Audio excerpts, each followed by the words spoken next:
Hello दोस्तों, स्वागत है आपका संकल्प एकेडमी के यूट्यूब चैनल पे। दोस्तों, हम लोगों ने एक नए श्रृंखला की शुरुआत किया था, स्पीडी सामान्य जो है कि आपको विज्ञान, जिसमें हम लोगों ने भारत का इतिहास, जिसमें प्राचीन भारत, मध्यकालीन भारत और आधुनिक भारत और वर्ल्ड जो है कि आपको हिस्ट्री, ये सभी जो है कि आपको देख लिए थे। और उसके बाद हमने विश्व का भूगोल देख लिया था। आज जो हमारा श्रृंखला का शुरुआत हो रहा है, जिसका नाम है भारत का भूगोल, और कोशिश करेंगे संभवतः ये एक शॉर्ट वन वीडियो में जो है कि आपको समाप्त हो जाए। क्लास का बहुत अच्छा रिस्पांस आ रहा है आप लोगों को। अगर आप लोग चाहते हैं कि ऐसे ही रिवीजन करवाया जाए साइंस का भी, तो एक बार कमेंट बॉक्स में यस लिख देंगे, हाँ साइंस का रिवीजन करवाया जाए। साथ साथ मेरा रिवीजन सीरीज टेलीग्राम चैनल पे जो है कि आपको चल रहा है, जिससे आप सभी जुड़ सकते हैं। जुड़ने के लिए बायो में, डिस्क्रिप्शन में टेलीग्राम का लिंक रखा हुआ है, जाकर जो है कि टेलीग्राम पे ज्वाइन कर लीजिएगा। और साथ साथ रिवीजन सीरीज में अगर जुड़ना हो आपको, तो आप मेरे साथ दिए गए नंबर पे कांटेक्ट कर सकते हैं। दिया हुआ नंबर है 7859064143। इस नंबर पे कांटेक्ट करके आपको 49 रुपये का पेमेंट करना है, और आपका 15 तारीख तक आपका सारा रिवीजन क्लास जो है कि आपको इसमें उपलब्ध करवा दिया जाएगा, और लाइव क्लास के माध्यम से रिवीजन जो है कि आपको करवा दिया जाएगा प्राइवेट ग्रुप में जोड़ के टेलीग्राम पर। तो आइए इसी के साथ शुरुआत करते हैं सामान्य भूगोल का पहला जो है कि टॉपिक, सामान्य परिचय को। वीडियो अगर अच्छा लग रहा हो तो लाइक शेयर सब्सक्राइब जरूर कर दीजिएगा। चलिए आते हैं, शुरू करते हैं बिना टाइम गवाए। सबसे पहला सामान्य परिचय, आइएगा थोड़ा सा फास्ट देखेंगे आज इसको। पहला बोलता है कि भारत का प्राचीन नाम क्या था? आर्यवर्त था, जम्बूद्वीप था। भारत को हिंदुस्तान किसने कहा है? भारत को हिंदुस्तान ईरानियों ने कहा है, और इंडिया यूनानियों ने कहा है। भारत अवस्थित है उत्तर पूर्वी गोलार्ध में जो है कि भारत अवस्थित है, और भारत की आकृति लगभग चतुष्कोणीय इसकी आकृति है। आगे देखिएगा, भारत की राजधानी नई दिल्ली, 28 राज्य होने वाले हैं, केंद्र शासित प्रदेशों की संख्या 8 होने वाली है। भारत का क्षेत्रफल 32,87,263 वर्ग किलोमीटर होगा, और भारत संपूर्ण विश्व का लगभग 2.42% क्षेत्रफल को घेरता है, और जनसंख्या में पूरे विश्व का 17.5% जनसंख्या को घेरता है। क्षेत्रफल की दृष्टि से विश्व में इसका स्थान, भारत का स्थान कैमा आता है? 7वां जो है कि आपको आता है। क्षेत्रफल के हिसाब से भारत से पहले 6 बड़े देश कौन है? सबसे पहला रसिया है, दूसरा कनाडा है, तीसरा चाइना है, चौथा अमेरिका है, 5वां ब्राज़ील है, छठा जो है कि आपको कौन है? ऑस्ट्रेलिया है। भारत की जनसंख्या जो है कि आपको 2011 के जनगणना के हिसाब से 121.08 करोड़ होने वाला है, और जनसंख्या की दृष्टि से विश्व का पहला स्थान जो है कि आपको भारत का होगा वर्तमान की दृष्टि से। विश्व जनसंख्या का प्रतिशत 17.5% होगा, और भारत में सर्वाधिक हिंदी भाषा जो है कि आपको बोली जाती है। और सबसे बड़ा जो है कि आपको जनजाति कौन सा है? भील है। भील सबसे बड़ा है। वी जी, और जो से जी से जो है कि आपको गोंड हो गया, और भी गोल, और एस BGS है ना, एस से कौन हो जाएगा? संथाल होगा। तो इसका ट्रिक याद रखिएगा, BGS। बी से जो है क्या आपको भील हो जाएगा, है ना, जी से जो है कि आपको गोंड हो जाएगा, और एस से संथाल हो जाएगा। ऐसे भी देखिएगा तो अल्फ़ाबेटिकल सीरीज में चलेंगे तो पहले आता है बी, है ना, उसके बाद आता है जी, उसके बाद तब कौन आता है? एस आता है। तो VGS याद रखिएगा। VGS किसके लिए? जनजाति के लिए। भील सबसे बड़ी भारत की जनजाति हो जाएगी, दूसरी सबसे बड़ी जनजाति गोंड हो जाएगी, और तीसरी सबसे बड़ी जनजाति जो है कि आपको संथाल जनजाति जो है कि आपको हो जाएगी। आगे चलते हैं, अगला है भारत का अक्षांशीय विस्तार 8 डिग्री 4 मिनट से लेकर 37 डिग्री 6 मिनट उत्तरी अक्षांश तक होगा, और देशांतरीय विस्तार 68 डिग्री 7 मिनट से लेकर 95 डिग्री 97 डिग्री 25 मिनट तक इसका विस्तार होगा। भारत का विस्तार की बात करेंगे, उत्तर से दक्षिण तक का विस्तार 3214, पूर्व से पश्चिम तक का विस्तार 2933 किलोमीटर का विस्तार होने वाला है। भारत का सबसे पूर्वी बिंदु की बात करेंगे, सबसे पूर्वी बिंदु कौन होगा? सबसे पूर्वी बिंदु जो है कि आपको होगा किबुथु होगा, जो अरुणाचल प्रदेश राज्य में पड़ेगा। भारत का सबसे पश्चिमी बिंदु की बात करेंगे, गौर माता या गौर माता होगा, गोहिर मोता। यह कच्छ जो है कि आपको जिला कहाँ पे? गुजरात में जो है कि आपको पड़ेगा। आगे देखते हैं अगला क्या है। अगला है भारत का सबसे उत्तरी बिंदु कौन है? इंदिरा कॉल जो है कि आपको होगा, जो कहाँ पड़ेगा? लद्दाख में पड़ेगा। और मुख्य भूमि का दक्षिणतम बिंदु कौन सा होगा? कन्याकुमारी जो है कि आपको होगा। और भारत का दक्षिणतम बिंदु सबसे दक्षिण में कौन होगा? इंदिरा पॉइंट जो है कि आपको होने वाला है। इसे पिगमिलियन पॉइंट या पार्सन पॉइंट के नाम से जानते हैं, जो ग्रेट निकोबार, अंडमान निकोबार द्वीप समूह के ग्रेट निकोबार के दक्षिण में जो है कि आपको क्या होगा? अवस्थित होगा। आगे चलते हैं, दक्षिणी बिंदु भूमध्य रेखा से कितना किलोमीटर दूर है? तो भूमध्य रेखा से 806 76 किलोमीटर दूर होने वाला है। आगे देखिएगा, अगला क्या बोलता है कि भारत का स्थलीय सीमा की लंबाई 15,200 किलोमीटर होगा। और वही अगर बात कर दे मुख्य भूमि का स्थलीय सीमा की लंबाई कितना होगा, 6100 किलोमीटर जो है कि आपको होने वाला है। द्वीपों सहित जो है कि आप द्वीप सहित को अगर जोड़ दीजिएगा तटीय सीमा की लंबाई कितना होगा, तो 11,098 किलोमीटर होगा। और ये पहले जो है कि आपको कितना था, वर्तमान ये नया डेटा है, ये संभावना कम है पूछने का। पहले क्या था, पहले है आपका 7516.6 किलोमीटर और नया क्या है 11,098 जो है कि आपको 0.81 जो है कि आपको नया डेटा होगा। भारत का प्रादेशिक सीमा की लंबाई 12 नॉटिकल मील होती है और एक समुद्री नॉटिकल मील कितना होता है, 1852 मीटर जो है कि आपको नॉटिकल मील जो है कि आपको होता है। क्लियर है। आगे सुनिएगा, अगला क्या बोलता है कि भारत का संलग्न क्षेत्र प्रादेशिक सीमा से जो है कि आपको कितना नॉटिकल मील, तो प्रादेशिक सीमा से 24 नॉटिकल मील तक जो है कि आपको संलग्न क्षेत्र का क्या होता है, विस्तार जो है कि आपको होता है। भारत का अनन्य आर्थिक क्षेत्र की बात करेंगे तो प्रादेशिक सीमा से 200 नॉटिकल मील तक का जो है कि आपको क्षेत्र अनन्य आर्थिक क्षेत्र जो है कि आपको होता है। और समुद्र की दूरियां मापी जाती है नॉटिकल मील, नॉटिकल्स में जो है कि आपको मापी जाती है। और भारत का औसत समुद्री जो है कि आपको कहाँ से मापा जाता है, चेन्नई के तटों से मापा जाता है। आगे आते हैं भारतीय मानक समय रेखा और कर्क रेखा। सुनिएगा, भारत में मानक समय निर्धारण किया गया है 82.5 डिग्री पूर्वी देशांतर, जो प्रयागराज, इलाहाबाद, नैनी के मिर्ज़ापुर से निकलती है। 82.5 डिग्री पूर्वी देशांतर 5 राज्यों से होकर निकलती है, उत्तर प्रदेश, मध्य प्रदेश, छत्तीसगढ़, उड़ीसा और आंध्र प्रदेश से होकर गुजरती है। और यह ग्रीनविच से भारतीय मानक समय रेखा कितना घंटा आगे है, तो 5.5 घंटा जो है कि आपको आगे होने वाला है। कर्क रेखा और भारतीय मानक समय रेखा एक दूसरे को काटती है, छत्तीसगढ़ राज्य में जो है कि आपको एक दूसरे को काटती है। और छत्तीसगढ़ में कहाँ पे, सूरजपुर जिला, याद रखिएगा छत्तीसगढ़ में कौन सा जिला है, सूरजपुर जिला है। और भैंस मुंडा जो है कि नामक स्थान जो है कि आपको होगा सूरजपुर जिला में। कर्क रेखा भारत के 2 भागों में बांटती है। कर्क रेखा 23.5 डिग्री उत्तरी में होगा और यह भारत के 8 राज्यों से होकर गुजरती है, गुजरात, राजस्थान, मध्य प्रदेश, छत्तीसगढ़, झारखंड, पश्चिम बंगाल, त्रिपुरा और मिजोरम से होकर जो है कि आपको कौन सा गुजरती है, कर्क रेखा जो है कि आपको गुजरती है। केंद्र शासित प्रदेश की बात करेंगे, क्षेत्रफल के हिसाब से सबसे बड़ा राज्य कौन होगा, राजस्थान होगा। सबसे छोटा कौन होगा, गोवा होगा। क्षेत्रफल में सबसे बड़ा केंद्र शासित प्रदेश कौन होगा, लद्दाख होगा। क्षेत्रफल में सबसे छोटा केंद्र शासित प्रदेश कौन होगा, लक्षद्वीप होगा। जनसंख्या में सबसे बड़ा जो है कि राज्य उत्तर प्रदेश होगा और जनसंख्या में सबसे छोटा राज्य सिक्किम जो है कि आपको होने वाला है। जनसंख्या में भारत का सबसे बड़ा केंद्र शासित प्रदेश दिल्ली और सबसे छोटा केंद्र शासित प्रदेश जनसंख्या में लक्षद्वीप जो है कि आपको होगा। आगे देखिएगा, क्षेत्रफल में सबसे बड़ा जिला कच्छ जिला गुजरात का और सबसे छोटा जिला माहे जिला पुडुचेरी का होगा। भारत का तटीय राज्य जो है कि आपको 9 है, जिसमें 5 पश्चिमी भारत के होंगे, गुजरात, महाराष्ट्र, महाराष्ट्र के बाद गोवा, गोवा के बाद कर्नाटक, कर्नाटक के बाद केरल। ये पश्चिमी भारत का जो है कि आपको होगा। वही पूर्वी भारत में जो है कि आपको कितना, पूर्वी भारत में जो है कि आपको आएगा 4, तमिलनाडु, आंध्र प्रदेश, उड़ीसा और पश्चिम बंगाल जो है कि आपको आएगा। टोटल कितना हो गया, 9 जो है कि आपको हो गया। आगे देखिएगा, तटीय केंद्र शासित प्रदेशों की संख्या। अच्छा, केंद्र शासित प्रदेश ऐसा कितना है जो तट पर जो है कि आपको होने वाला है, तो 4 है। सबसे पहला एक दादर नगर हवेली आपको दिख रहा होगा, है ना, और दमन दीप जो है कि आपको दिख रहा होगा। तो दादर नगर हवेली, दमन दीप जो है कि आपको 2 इधर हो गया, है ना। उसके बाद एक अंडमान निकोबार समूह जो है कि आपको दिख रहा हो, एक पुडुचेरी आपको दिख रहा हो और एक लक्षद्वीप जो है कि आपको दिख रहा होगा। तो ये 4 ऐसे केंद्र शासित प्रदेश हैं जिसके पास समुद्र का किनारा है, समुद्र का तट होने वाला है। सबसे लंबा तट रेखा वाला राज्य जो है कि आपको गुजरात जो है कि आपको होने वाला है। कौन होगा, गुजरात होगा। आगे आइएगा, अगला क्या प्रश्न बोल रहा है, सुनिएगा। अगला प्रश्न बोल रहा है कि सबसे लंबी तटरेखा वाला केंद्र शासित प्रदेश कौन है, अंडमान निकोबार द्वीप समूह है। और सबसे छोटा केंद्र शासित प्रदेश तटरेखा वाला कौन होगा, गोवा होगा। आगे बोलता है कि सबसे छोटी तटरेखा वाला केंद्र शासित प्रदेश और राज्य की बात करेंगे, दमन और दीप, दादरा नगर हवेली जो है कि आपको होने वाला है।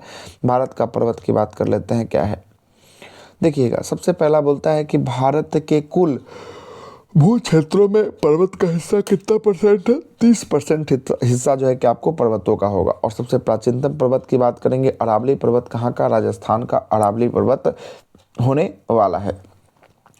अरावली पर्वत एक अवशिष्ट पर्वत का उदाहरण है और अरावली की सबसे ऊंची चोटी गुरु शिखर होगी और गुरु शिखर राजस्थान के सिरोही जिला में हिल स्टेशन माउंट आबू के पास जो है कि आपको गुरु शिखर होने वाला है। अरावली पर्वतमाला का निर्माण जो है कि किस काल से हुआ है? प्री कैम्ब्रियन काल से जो है कि इसका निर्माण हुआ है। अरावली पर्वत का श्रृंखला विभाजित करती है किसको? लूनी और ब्यास नदियों को जो है कि आपको विभाजित करती है, ब्यास नदियों को। और आराकाम योमा पर्वत जो है कि आपको कहाँ पे? म्यांमार में होगा। और विश्व का सर्वोच्च शिखर पर्वत जो है कि आपको कौन होगा? सर्वोच्च ये माउंट एवरेस्ट होगा, 8,850 मीटर होगा, जो नेपाल में स्थित है। और ये मध्य हिमालय का भाग जो है कि आपको होगा। माउंट एवरेस्ट को नेपाल में क्या कहा जाता है? नेपाल में इसे सागर माथा कहा जाता है। और तिब्बत में इसे देखिएगा, तिब्बत में इसे चोमोलुंगमा के नाम से जो है कि आपको जानता है। आगे बोलता है कि भारत का सर्वोच्च पर्वत शिखर जो है कि आपको, भारत का कौन है? गॉडविन ऑस्टिन, जिसको केटू के नाम से जानते हैं। यह काराकोरम श्रेणी में जो है कि आपको आता है केटू। और भारत की दूसरी सबसे ऊंची चोटी की बात करेंगे, कंचनजंगा, जो सिक्किम राज्य में अवस्थित है। और तीसरी नंदा देवी होगी। विश्व की दूसरी सबसे ऊंची चोटी केटू जो है कि आपको होने वाली है। और प्रायद्वीपीय भारत के निर्माण से संबंधित जो है कि आपको कौन सा काल है? तो पेलियोजोइक काल से जो है कि आपको प्रायद्वीपीय भारत का निर्माण पेलियोजोइक काल से हुआ है, जब पृथ्वी के आंतरिक बल दो प्लेटों को आपस में थिरकते हैं तो बनते हैं बलित पर्वत जो है कि आपको बनते हैं बलित पर्वत। आगे आइएगा, अगला क्या है? हिमालय पर्वत। हिमालय के बारे में क्या बोलता है कि हिमालय पर्वत की उत्पत्ति हुई है टर्सीडी काल से जो है कि इसकी उत्पत्ति हुई है। और हिमालय पर्वत का निर्माण हुआ है प्राचीन थेथिस सागर के निक्षेपों से हिमालय पर्वत का निर्माण हुआ है। सबसे नवीन जो है कि आपको बलित पर्वत कौन सा है? हिमालय पर्वत होगा। और हिमालय पर्वत किस चट्टानों से बना हुआ है? अवसादी चट्टानों से जो है कि आपको बना हुआ है। हिमालय पर्वत की औसतन जो है कि आपको ऊंचाई कितनी होती है? 6,000 जो है कि आपको मीटर जो है कि इसकी ऊंचाई होती है। और हिमालय पर्वत मुख्य रूप से 3 समानांतर श्रेणियों में विभाजित है, जिसमें पहला है बृहत हिमालय, उसके बाद देखिएगा बृहत या हिमाद्री, उसके बाद लघु हिमालय, उसके बाद शिवालिक जो है कि आपको होता है। हिमालय पर्वत का सबसे उत्तरी पर्वतमाला को कहा जाता है बृहत हिमालय या हिमाद्री कहा जाता है। और हिमालय के सबसे ऊंचे श्रेणी को हिमाद्री कहा जाता है। नामचा बर्मा स्थित है बृहत हिमालय में, अर्थात हिमाद्री के पूर्वी छोर में नामचा बर्मा जो है कि आपको स्थित होगा। ट्रांस हिमालय है बृहत हिमालय के उत्तर में जो है कि आपको क्या होगा? ट्रांस हिमालय जो है कि आपको होगा। ट्रांस हिमालय को पार हिमालय के नाम से भी जानते हैं। ट्रांस हिमालय का प्रमुख पर्वत कौन सा होगा? जास्कर होगा, लद्दाख होगा, काराकोरम होगा, लद्दाख होगा, जास्कर होगा और कैलाश होगा। ये सब किस हिमालय के अंतर्गत आएगा? ये सभी के सभी ट्रांस हिमालय के अंतर्गत आएंगे। सियाचिन हिमनद ये काराकोरम श्रेणी में स्थित होगा। और काराकोरम का नाम है ना, काराकोरम का नाम जो है कि किसके नाम पर? तो कृष्णागिरी के नाम पर जो है कि आपको रखा गया। याद रखिएगा, काराकोरम का नाम किसके नाम पर? पूर्व नाम इसका है कृष्णागिरी के नाम पर। अगला बोलता है कि हिमालय का सबसे दक्षिणी भाग जो है कि आपको क्या होगा? शिवालिक जो है कि आपको होगा। और हिमालय का पर्वतीय पादीय भाग कौन होगा? ये भी आपको शिवालिक जो है कि आपको होगा दक्षिण में। शिवालिक का निर्माण किस काल में हुआ है? सेनेजोइक काल में हुआ है। और शिवालिक का अन्य नाम जो है कि आपको बाह्य या उप हिमालय के नाम से शिवालिक को हम लोग जानते हैं। आगे देखिएगा, क्या बोलता है कि आपका हिमाचल और शिवालिक के बीच में लंबवत स्थित लंबवत घाटी को हम लोग क्या कहा जाता है? इसी को दून घाटी कहा जाता है, जो कहाँ पर देखने को मिलेगा? देहरादून में देखने को मिलेगा। हिमालय पर्वत एक श्रेणी है जिसका नाम है आराकोम योमा। आराकोम योमा किस देश में होगा? म्यांमार में होगा। और हिमालय पर्वत का सबसे लंबा हिमनद कौन सा है? सियाचिन ग्लेशियर जो है कि आपको होगा सबसे लंबा। और दूसरा सबसे लंबा हिंस पर जो है कि आपको होने वाला है। आगे देखते हैं अगला क्या बोलता है। अगला बोलता है कि हिमालय पर्वत की सबसे पूर्वी सीमा जो है कि आपको कौन सी नदी बनाती है? ब्रह्मपुत्र नदी के द्वारा बनता है। और हिमालय क्षेत्र की सबसे लंबी जो है कि सबसे ऊंची चोटी केटू जो है कि आपको होगी गॉडविन ऑस्टिन होगी। 8611 मीटर इसका क्या होगा? हाइट होगा। हिमालयों को नदियों के आधार पर मुख्यतः 4 प्रादेशिक भागों में बांटा गया है। पंजाब हिमालय, कुमायूं हिमालय, नेपाल हिमालय और असम हिमालय। देखिएगा 4 कौन कौन नदी है उसको जरा देख लीजिएगा। पहला है सिंधु, है ना, सिंधु होगा। उसके बाद सतलज होगा, सिंधु हो जाएगा, सतलज हो जाएगा। काली हो जाएगा,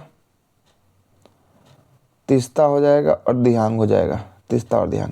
सिंधु और सतलज के बीच पंजाब हिमालय, सतलज और काली के बीच कुमायूं हिमालय, काली और तीस्ता के बीच नेपाल हिमालय, और तीस्ता और दिहांग के बीच जो है कि आपको कौन सा हिमालय, असम हिमालय जो है कि आपको होता है। क्लियर है। आगे चलते हैं, वही चीज़ दिया है, पंजाब हिमालय, सिंधु और सतलज नदी के बीच पंजाब हिमालय, कुमायूं सतलज और काली के बीच कुमायूं, नेपाल काली और तीस्ता के बीच जो है कि आपको कौन सा, नेपाल हिमालय। और असम हिमालय की बात करेगा, असम किसके किसके बीच है, तीस्ता और दिहांग नदियों के बीच जो है कि आपको असम हिमालय दिखाई देगा। भारत का पहाड़ है।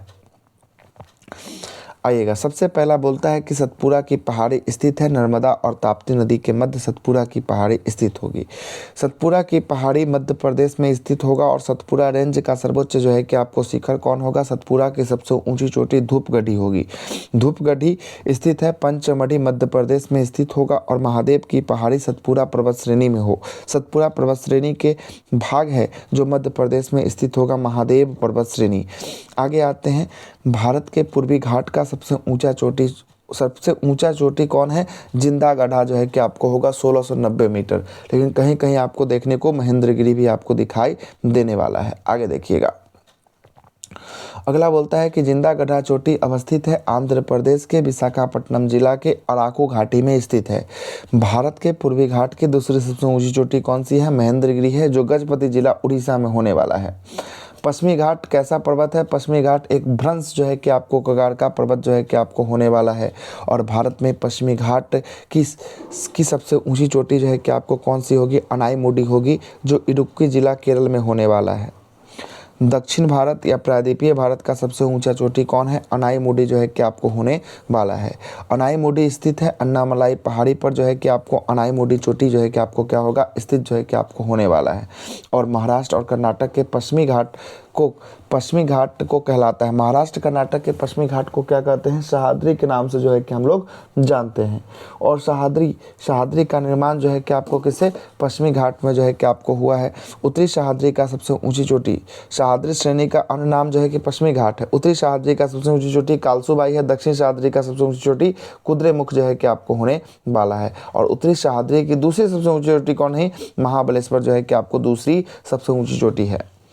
महाबलेश्वर का उच्चतम बिंदु कौन सा है, बिल्सन पॉइंट जो है कि आपको महाबलेश्वर का सबसे उच्चतम बिंदु होने वाला है। और पूर्वी घाट और पश्चिमी घाट पर्वत श्रेणियों का मिलन जो है कि आपको कहाँ पर, नीलगिरी की पहाड़ी के क्षेत्रों में जो है किसका मिलन होता है। और नीलगिरी की पहाड़ी किस राज्य में विस्तृत है, तो ये नीलगिरी की पहाड़ी तमिलनाडु, केरल और कर्नाटक राज्य में जो है कि आपको होगा मंदगिरी की पहाड़ी। आगे आते हैं, नीलगिरी की पहाड़ी का सबसे ऊंचा चोटी जो है कि आपको रोडा बेटा होगा। उटकमंड और ऊटी स्थित है। नीलगिरी की पहाड़ी तमिलनाडु में जो है कि आपको क्या होगा, स्थित जो है कि आपको होने वाला है। सर्वाधिक तीव्र ढाल वाली जो है कि आपको चोटी राकापोशी कहाँ पे है, राकापोशी लद्दाख में स्थित होगा। गारो खासी जयंतिया नामक पहाड़ी मेघालय में होगा। पूर्वोत्तर भारत में किस शिखर को स्थानीय रूप से ब्लू माउंटेन कहा जाता है, तो फोंग फुई को जो है कि आपको ब्लू माउंटेन कहा जाता है, जो मिजोरम में है, फांगपुई। मिजोरम का सबसे ऊंचा चोटी कौन सा है, मिजोरम का सबसे ऊंचा चोटी फांगपुई है। ब्लू माउंटेन पर्वत श्रृंखला मिजोरम में है। और कडामोम या इलायची की पहाड़ी यह केरल और तमिलनाडु के सीमाओं पर जो है कि आपको दिखाई देगा। सिबराई की पहाड़ी तमिलनाडु में स्थित है। सचलम की पहाड़ी तेलंगाना में स्थित होगा। और मिकिर की पहाड़ी असम राज्य में स्थित होगा। कोडाई कोनाल की पहाड़ी पालनी पहाड़ी में जो है कि आपको स्थित होगा। कोडाई कोनाल की पहाड़ी और कुल्लू घाटी स्थित है। धौलाधर और पीर पंजाल के मध्य हिमाचल प्रदेश में कौन सी घाटी है, कुल्लू घाटी है। कश्मीर घाटी की बात करेंगे, पीर पंजाल और बृहद हिमालय के मध्य जो है कि आपको जो घाटी होगा वो होगा कश्मीर घाटी। चुम्बा घाटी ये सिक्किम और तिब्बत के मध्य चुम्बा घाटी स्थित है। शिमला की बात करेंगे, ये धौलाधर श्रेणी में होगा। और शांत या मौन जो है कि आपको घाटी केरल में स्थित होगा, साइलेंट वैली। और नौकरेक चोटी कहाँ पे, मेघालय में नौकरेक चोटी जो है कि आपको होने वाला है। आगे आते हैं, अगला है कि नंदा देवी की बात करेंगे, कहाँ होगा, उत्तराखंड में होगा। और नंदा देवी चोटी का भाग कौन सा होगा, कुमायूं हिमालय का भाग होने वाला है। भारत का पठार को आइएगा, पर्वत श्रृंखलाओं के मध्य स्थित चौड़े और सपाट जो है कि आपको भूभाग वाले को क्या कहा जाता है, पठार कहा जाता है। और मेवाड़ का पठार स्थित है राजस्थान और मध्य प्रदेश में, मेवाड़ का पठार स्थित होगा। मालवा का पठार अरावली और बिंद जो है कि आपको श्रृंखलाओं के मध्य जो है कि आपको किसका होगा, मालवा का पठार होगा। और मालवा का पठार का विस्तार 3 राज्यों में होगा, मध्य प्रदेश, राजस्थान और गुजरात में होगा। मैकाल का पठार की बात करेंगे, छत्तीसगढ़ राज्य में स्थित होगा और मैकाल का सबसे ऊंचा चोटी कौन सा होगा, अमरकंटक जो है कि आपको होगा। भारत का रूढ़ प्रदेश छोटा नागपुर के पठार को कहा जाता है, जो झारखंड रांची में है। और छोटा नागपुर का पठार का सबसे ऊंचा चोटी कौन सा है, पारसनाथ की चोटी होगी। आगे आते हैं, दक्कन का पठार की बात करेंगे, मध्य प्रदेश और महाराष्ट्र राज्य में स्थित होगा। और दक्कन का पठार किससे बना हुआ है, विशाल चट्टानों से निर्मित जो है कि आपको होने वाला है। दक्कन का पठार का पूर्वी भाग को हम लोग क्या कहते हैं, दक्कन के पठार को पूर्वी भाग को हम लोग विदर्भ के नाम से जानते हैं। और दक्कन के पठार का गठन जो है कि आपको हुआ था, कौन से काल में हुआ था, तो कांस्य सीएस जो है कि आपको काल में हुआ था। गंगा के मैदान और दक्कन के पठार को विभाजित करता है कौन सा, तो ये बिंद जो है कि आपको श्रेणी इसको विभाजित करने का काम करता है। गिरनार की पहाड़ी कहाँ पे, गुजरात में है। और दक्षिणी पठार की ढाल जो है कि आपको पूरब की ओर जो है कि आपको क्या देखने को मिलेगी, पूरब की ओर देखने को मिलेगी। यू आकार की घाटी जो है कि आपको किससे बनता है, तो यू आकार की घाटी हिमनदों से जो है कि ग्लेशियरों से बनता है, जबकि वी आकार की घाटी की बात करेगा नदियों से बनता है। आगे चलते हैं, अगला क्या बोलता है, अगला बोलता है कि आपका धारवाड़ का पठार कहाँ पे, कर्नाटक राज्य में स्थित होगा। और दंडकारण्य पठार भारत के किन जो है राज्यों में फैला हुआ है, दंडकारण्य उड़ीसा में, छत्तीसगढ़ में और आंध्र प्रदेश में जो है कि आपको फैला हुआ है। भारत का तटीय प्रदेश, भारत का तटीय मैदानों को उनके स्थिति के आधार पर 2 भागों में बांटा गया है। एक है पश्चिमी तटीय मैदान, दूसरा है पूर्वी तटीय मैदान। पश्चिमी तटीय मैदान का उत्तरी भाग को कोंकण तट कहते हैं और पश्चिमी तटीय मैदान के मध्य भाग को हम लोग कन्नड़ तट के नाम से जानते हैं। पश्चिमी तटीय मैदान के दक्षिणी भाग को हम लोग मालाबार तट के नाम से जो है कि आपको जानते हैं। और वही कोंकण तट की बात करेंगे, गुजरात के दमन से गोवा तक होगा। कन्नड़ तट की बात करेंगे, गुजरात से लेकर गोवा से लेकर मंगलोर तक के तट को कन्नड़ तट के नाम से जानते हैं। अगला है कि आपका मालाबार तट, मंगलोर से लेकर कन्याकुमारी तक के तट को मालाबार तट के नाम से जो है कि आपको जानते हैं। और वही पूर्वी जो है कि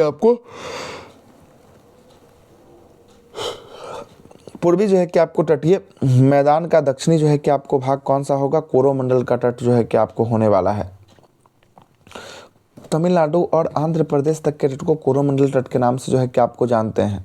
अगला देखिएगा, अगला क्या बोलता है, कोरोमंडल का विस्तार जो है कि आपको कृष्णा नदी डेल्टा से लेकर दक्षिण में कन्याकुमारी तक जो है कि आपको होगा। कोरोमंडल में जो है कि आपको वर्षा होती है, शीत ऋतु में जो है कि आपको वर्षा होती है लौटने वाले मानसून से, और उत्तर पूर्वी मानसून इसका डायरेक्शन होता है मानसून का।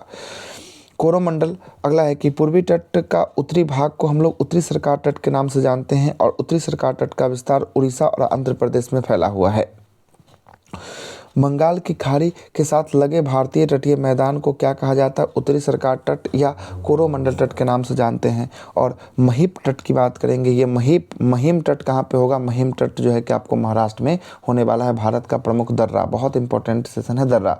आइएगा, क्या बोलता है कि भारत का सबसे ऊंचा दर्रा कौन है, काराकोरम दर्रा है। काराकोरम दर्रा स्थित है लद्दाख में स्थित होगा। बाल्टोरा हिमनद कहाँ पे है, काराकोरम में है। बाल्टोरा जो ग्लेशियर है ये कहाँ पर देखने को मिलेगा, ये देखने को मिलेगा काराकोरम में जो है कि आपको देखने को मिलेगा बाल्टोरा ग्लेशियर। नाथुला जलेपला की बात करेंगे, सिक्किम में है और सिक्किम तथा चीन से जुड़े हुए जो है कि आपको नाथुला जो है कि दर्रा होगा। जोजिला दर्रा की बात करेंगे, जोजिला और बुर्जिल की बात करेंगे, ये जम्मू कश्मीर में जो है कि आपको होगा। और जोजिला जो है कि आपको जोड़ता है लेह और श्रीनगर को जो है कि आपको जोड़ता है जोजिला। सिपकिला दर्रा की बात करेंगे, हिमाचल प्रदेश में होगा। और देपसा दर्रा की बात करेंगे, यह भी जो है कि आपको कहाँ पे होगा, देपसा, ये भी हिमाचल प्रदेश में होगा। माना नीति लिपुलेख की बात करेंगे, ये उत्तराखंड में होगा। बोमडिला अरुणाचल प्रदेश में, रोहतांग हिमाचल प्रदेश में होगा। कुल्लू और स्पीति घाटी को जोड़ता है रोहतांग दर्रा। कुल्लू और स्पीति घाटी को कौन जोड़ता है, रोहतांग दर्रा जोड़ता है। मनाली को लेह से कौन जोड़ता है, रोहतांग जो है कि आपको जोड़ता है। श्रीनगर को लेह से जोजिला जो है कि आपको जोड़ता है। आगे देखते हैं, श्रीनगर को जम्मू से कौन जोड़ता है, बनिहाल दर्रा। श्रीनगर को जम्मू से कौन जोड़ता है, बनिहाल दर्रा जोड़ता है। उत्तराखंड को तिब्बत से माना दर्रा जोड़ता है। खैबर दर्रा की बात करेंगे, पाकिस्तान में है। पालघर दर्रा की बात करेंगे, यह नीलगिरी पर्वत से जो है कि आपको नीलगिरी पर्वत के दक्षिणी भाग में केरल और तमिलनाडु की सीमा पर जो है कि आपको पालघर दर्रा होगा। अंडमान निकोबार द्वीप समूह, सुनिएगा।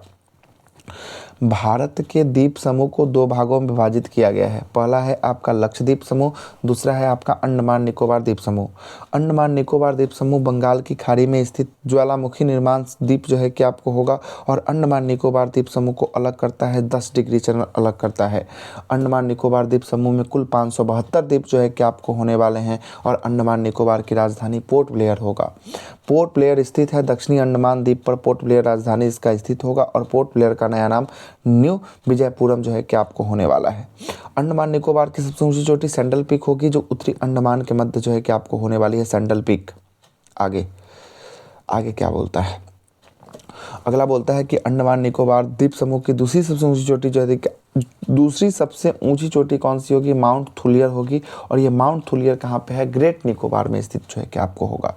ग्रेट निकोबार और सुमात्रा को अलग करता है 6 डिग्री चैनल जो है कि आपको अलग करता है। ग्रेट निकोबार और सुमात्रा को जो है कि आपको अलग करता है। आगे देखिएगा, सुमात्रा द्वीप इंडोनेशिया को ग्रेट निकोबार से अलग करता है। कौन सा ग्रैंड चैनल जो है कि आपको अलग करता है। अगला बोलता है कि अंडमान की जनजाति कौन सी है। अंडमान में जनजाति है जारवा है, सेंटलीज है, ओगो है, जोई है ना, ओंगो है। ये सब जो है कि आपको कहा कि अंडमान निकोबार द्वीप समूह की जनजाति है, जिसमें अंडमान का बोल रहा है तो अंडमान का जारवा और ओंजी, और निकोबार का बोलेगा तो सैम्पेन। अंडमान निकोबार की आधिकारिक भाषा क्या होगी, हिंदी और अंग्रेजी जो है कि आधिकारिक भाषा होती है। अंडमान निकोबार द्वीप समूह को उत्तरी अंडमान को कोको द्वीप म्यांमार से अलग कौन करता है, कोको चैनल जो है कि आपको अलग करता है। दक्षिणी अंडमान और लिटिल अंडमान के मध्य अलग कौन करता है, तो दक्कन पास। दक्षिणी अंडमान और लिटिल अंडमान को अलग कौन करता है, डुकन पास अलग करता है। और मरकत द्वीप, जिसे एमराल्ड द्वीप भी कहा जाता है, यह कहाँ पे है, अंडमान निकोबार द्वीप समूह में जो है कि आपको स्थित होगा। काला पानी के नाम से मशहूर सेलुलर जेल की बात करेंगे, कहाँ पे होगा, पोर्ट ब्लेयर में होने वाला है।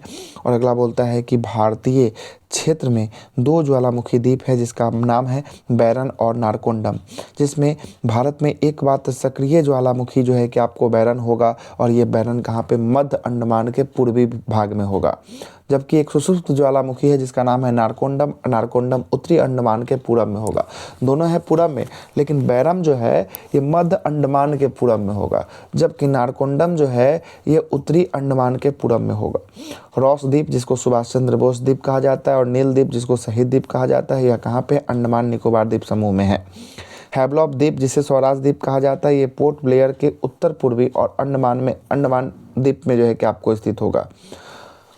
अब्दुल कलाम द्वीप, ये व्हीलर द्वीप जो है कि आपको जो है कि आपको नया नाम इसका अब्दुल कलाम द्वीप है ना, और ये उड़ीसा और पश्चिम बंगाल में स्थित होगा। लक्षद्वीप समूह की बात करेंगे, अरब सागर में स्थित प्रभाल भित्तियों द्वारा निर्मित एक द्वीपीय समूह है, जिसका नाम है लक्षद्वीप।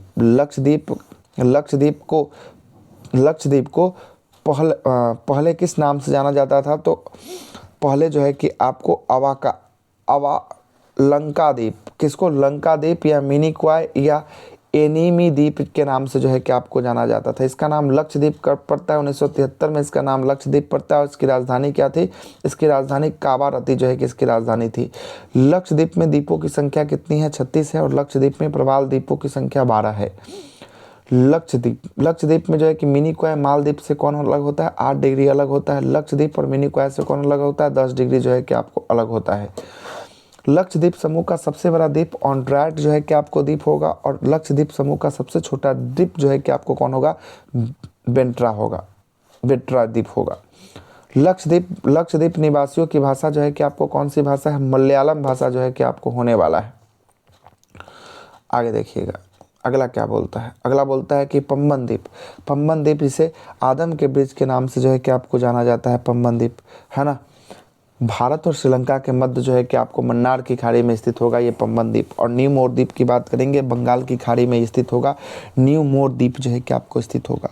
और विश्व का सबसे बड़ा नदी द्वीप जो है कि आपको माजुली होगा, जो ब्रह्मपुत्रा नदी असम के मध्य जो है कि आपको होगा। और एलिफेंटा द्वीप की बात करेंगे, यह धुरापुरी में स्थित होगा। और ये धुरापुरी कहाँ पे, ये धुरापुरी जो है कि आपको महाराष्ट्र मुंबई के तट पर के पास होगा, अरब सागर में जो है कि आपको होगा। भारत की नदियाँ अच्छा चैप्टर हो गया। आइएगा, भारत की नदियों के अपवाह तंत्र को 2 भागों में बांटा गया है। एक है हिमालय से निकलने वाली नदी, दूसरा है प्रायद्वीपीय भारत से निकलने वाली नदियाँ। कुछ प्रमुख हिमालय नदी में कौन हो जाएगा? गंगा हो जाएगा, सिंधु हो जाएगा, ब्रह्मपुत्र हो जाएगा। हिमालय से जो नदी निकलती है उसे 12 मासी नदी जो है कि आपको होती है, क्योंकि वो सालों भर जो है कि आपको नदियाँ बहती है। और भारत में उत्तरी जो है कि आपको मैदान की 3 प्रमुख नदियाँ मिलकर जो है कि आपको बनती है किससे? तो यह हो गया गंगा, सिंधु और ब्रह्मपुत्र। 2 नदियों के बीच के क्षेत्र को हम लोग दोआब के नाम से जानते हैं। किसके नाम से? दोआब के नाम से जानते हैं। अगला है कि हिमालय है ना, काटकर एवं बहकर आने वाली नदियां पूर्ववर्ती नदियां कहलाती है, जैसे सिंधु, सतलज और ब्रह्मपुत्र। यह हिमालय काटकर बहती है और ये पूर्ववर्ती नदियां होने वाली है। आगे देखते हैं, भारत की सबसे लंबी नदी गंगा नदी है। गंगा नदी का उद्गम गंगोत्री के गौमुख से निकलती है और गंगा नदी का मुख्य धारा भागीरथी अलकनंदा उत्तराखंड के देवप्रयाग में जो है कि आपको मिलती है। बद्रीनाथ मंदिर किनारे किसके है? अलकनंदा नदी के पे होने वाला है। अलकनंदा और भागीरथी जब देवप्रयाग में मिलती है तब इसकी संयुक्त धारा को क्या कहते हैं? गंगा कहा जाता है।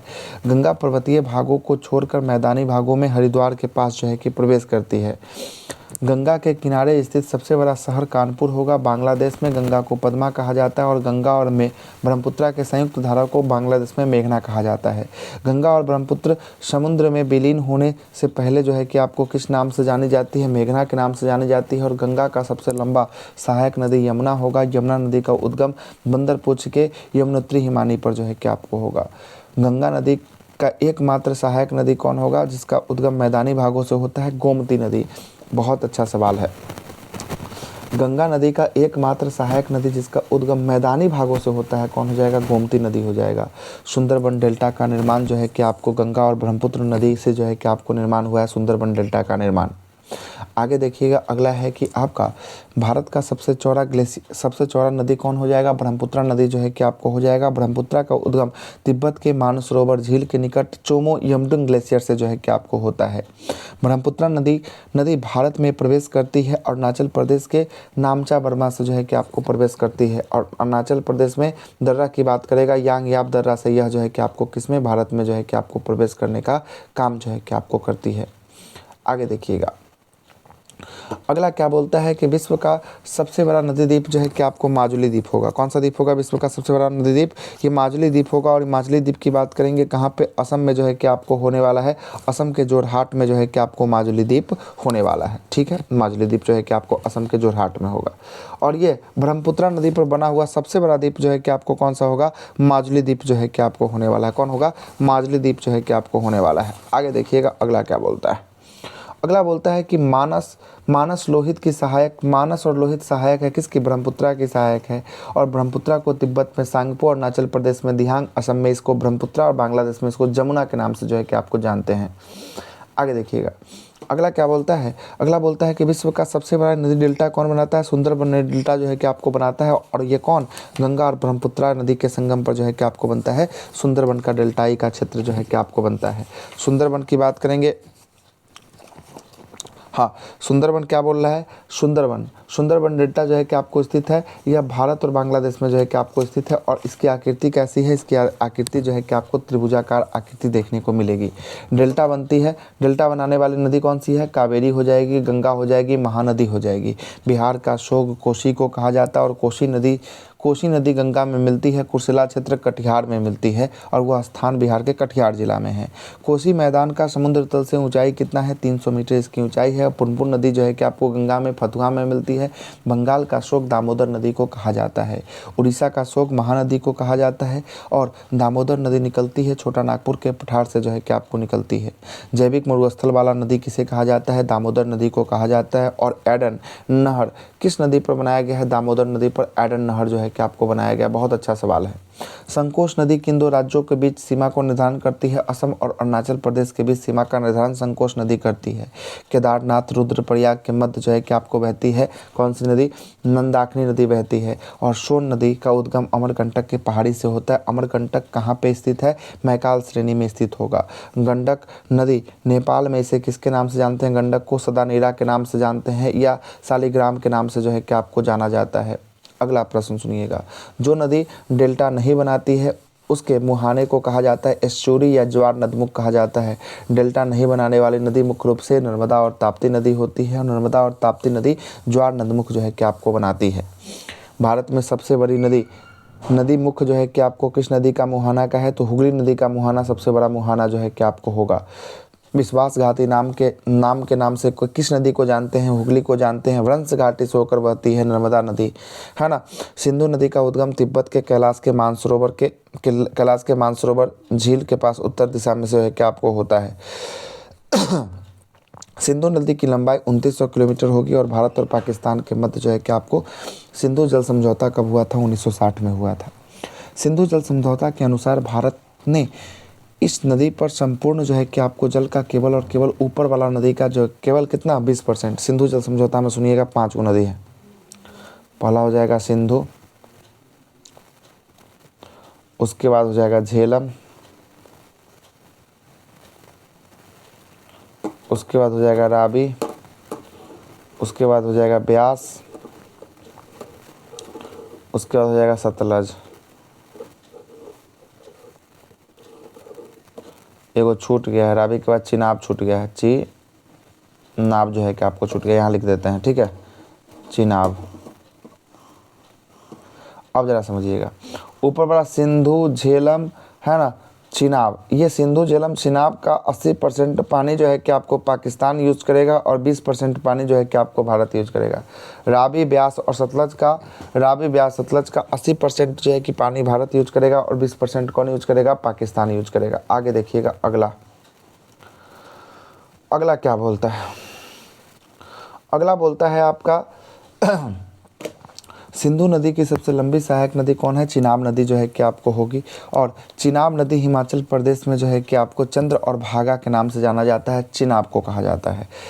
चिनाब, सतलज, ब्यास, रावी, झेलम आपस में जाकर सिंधु में जाकर जो है कि आपको मिठानकोट पाकिस्तान में मिल जाती है।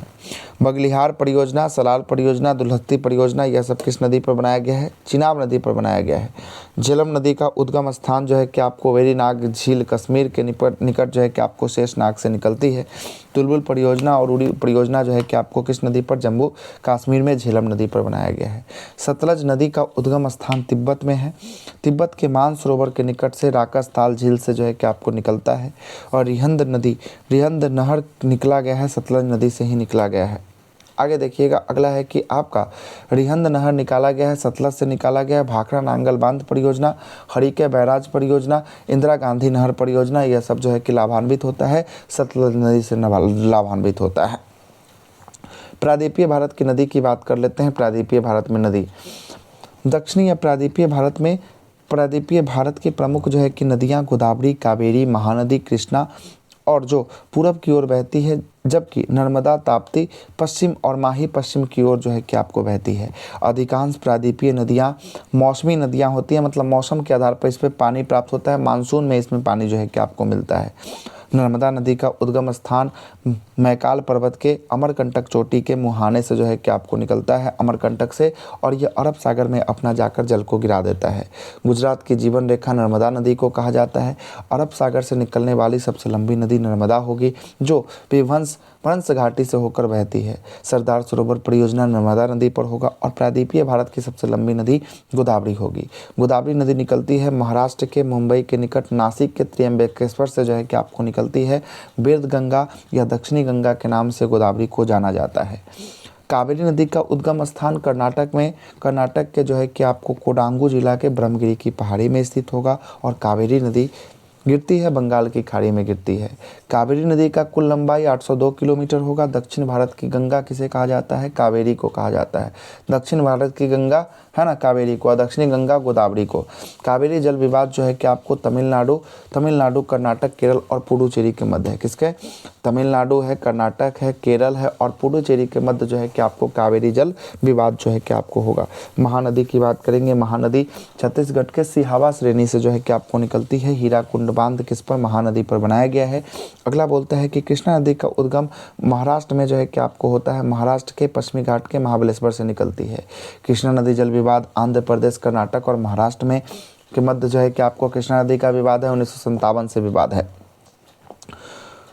शुबर्ग जो है कि आपको रेखा नदी, यह जो है कि आपको स्वर्ण रेखा नदी, यह कहाँ पर, रांची में झारखंड से जो है कि आपको निकलता है। अगला क्या बोलता है, अगला है कि माही नदी जो है कि आपको निकलती है विंध्य पर्वतमाला मध्य प्रदेश से जो है कि आपको निकलती है। कर्क रेखा को 2 बार काटने वाली नदी माही नदी होगी। और लवनी नदी के रूप में माही नदी को जो है कि आपको जाना जाता है। लवनी नदी के रूप में लूनी नदी को जाना जाता है, लवन वाला। लूनी नदी निकलता है अरावली पर्वत से निकलता है और कच्छ के रण में विलुप्त हो जाता है। लूनी नदी जाकर विलुप्त हो जाता है। नदियों जिसका उद्गम भारत क्षेत्र में नहीं होता है वह कौन कौन नदी होगा? सतलज होगा, घाघरा होगा, ब्रह्मपुत्रा होगा, सिंधु होगा, गंडक होगा और कोसी होगा, है ना। कोसी का भी जो है कि आपको नहीं होता है यहाँ पर, है ना। आगे देखिएगा, अगला है कि भारत और नेपाल की मध्य सीमा बनाती है कौन सी? यह जो है कि आपको काली नदी बनाती है और काली का अन्य नाम शारदा है। नदियों के किनारे बसे शहर: हरिद्वार, वाराणसी, पटना गंगा के किनारे, दिल्ली, आगरा, मथुरा यमुना के किनारे, लुधियाना, फरीदपुर सतलज नदी के किनारे, हैदराबाद मूसी के किनारे, श्रीनगर झेलम के किनारे, लखनऊ गोमती नदी के किनारे, उज्जैन क्षिप्रा नदी के किनारे, कोटा राजस्थान का शहर चंबल के किनारे, अयोध्या सरयू के किनारे, कटक महानदी के किनारे, जमशेदपुर स्वर्णरेखा नदी के किनारे, सूरत ताप्ती नदी के किनारे, विजयवाड़ा कृष्ण नदी के किनारे, पणजी मांडवी नदी के किनारे, विद्यासागर सेतु हुगली नदी के किनारे, रानी लक्ष्मीबाई बांध बेतवा नदी के किनारे उत्तर प्रदेश में, कारगिल जम्मू कश्मीर में, सुरु नदी के किनारे, रंगीत नदी सिक्किम में बहता है, जुआरी नदी गोवा में बहता है और मेधौला नदी यह गुजरात में बहता है। भारत की बांध की बात कर लेते हैं। बांध के बारे में आइएगा, सुनिएगा भारत का क्या क्या बांध के बारे में बोल रहा है। भारत का सबसे ऊंचा बांध टिहरी बांध है जो भागीरथी नदी पर होगा, उत्तराखंड में होगा। आगे चलते हैं, टिहरी बांध किन दो नदियों के संगम पर जो है कि स्थित है? तो भागीरथी और विलंगना के संगम पर होगा। और भारत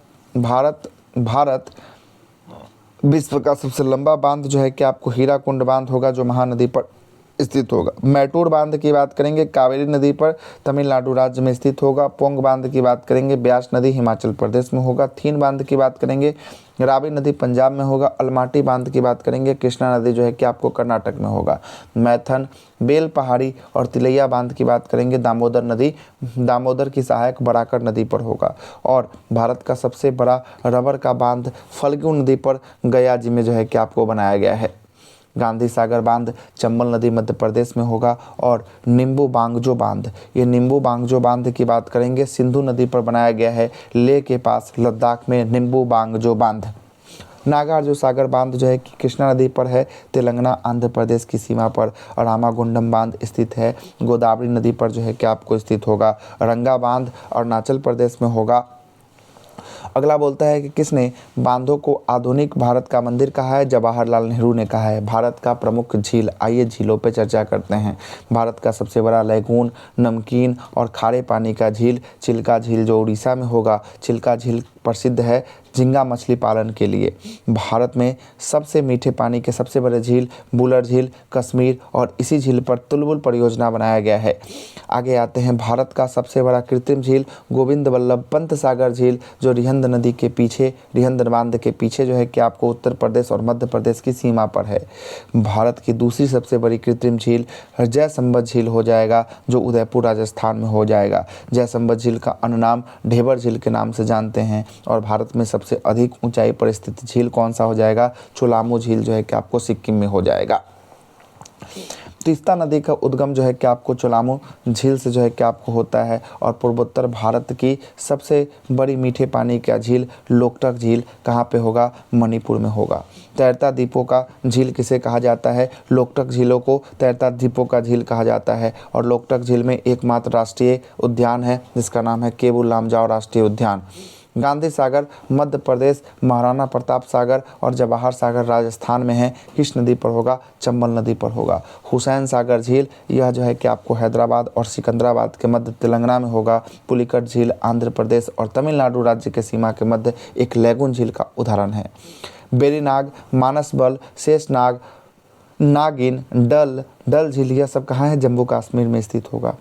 सांभर झील, राजसंबंध झील, पिछौला झील, डिंडवाना झील, फतेह सागर झील, लूनेका सागर, जयसंबद झील, यह सब का सब कहाँ पे है? राजस्थान में है। और वेम्बनाड और पेरियार की बात करेंगे, यह कहाँ पे होगा? केरल में जो है कि आपको होगा। कोनोरी झील की बात करेंगे, आंध्र प्रदेश में होगा। फुलहर झील की बात करेंगे, उत्तर प्रदेश के पीलीभीत जिला में फुलहर झील होगा। लोनार झील की बात करेंगे, महाराष्ट्र में होगा। और रहस्यमय झील कौन सा है? रूपकुंड झील को रहस्यमय झील कहा जाता है। आगे रूपकुंड झील जो है कि आपको उत्तराखंड में, हिम झील जो है कि आपको होगा। और तसो मुरारी झील यह कहाँ पे होगा? लद्दाख में होगा। रुद्र सागर झील स्थित है मध्य प्रदेश में। सुरीनसर जो है कि आपको मानसर झील या जम्मू कश्मीर में होगा। और बिहार में स्थित एक गोखुर झील कौन सा? काबरताल झील जो है कि आपको होने वाला है भारत का जलप्रपात। भारत में सर्वाधिक ऊंचे जलप्रपात कुंचिकल जलप्रपात जो कर्नाटक में किस नदी पर? बराही नदी पर होगा। और भारत का दूसरा सबसे बड़ा जलप्रपात जोग या गुरसप्पा, जिसे महात्मा गांधी जलप्रपात के नाम से जानते हैं, जो कर्नाटक में शरावती नदी पर होगा। आगे चलते हैं।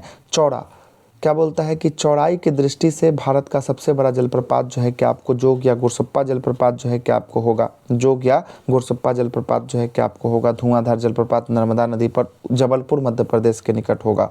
और अगला है कि होंगे काल जलप्रपात जो है कि आपको तमिलनाडु पर कावेरी नदी पर। होंगे काल जलप्रपात किस पर? तमिलनाडु में कावेरी नदी पर। और हुंड्रू जलप्रपात स्वर्ण रेखा नदी झारखंड में होगा। शिव समुद्रम जलप्रपात कर्नाटक में कावेरी नदी पर होगा।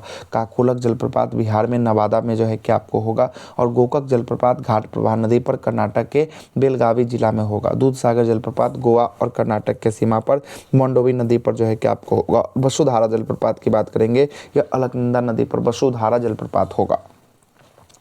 बहुउद्देशीय परियोजना।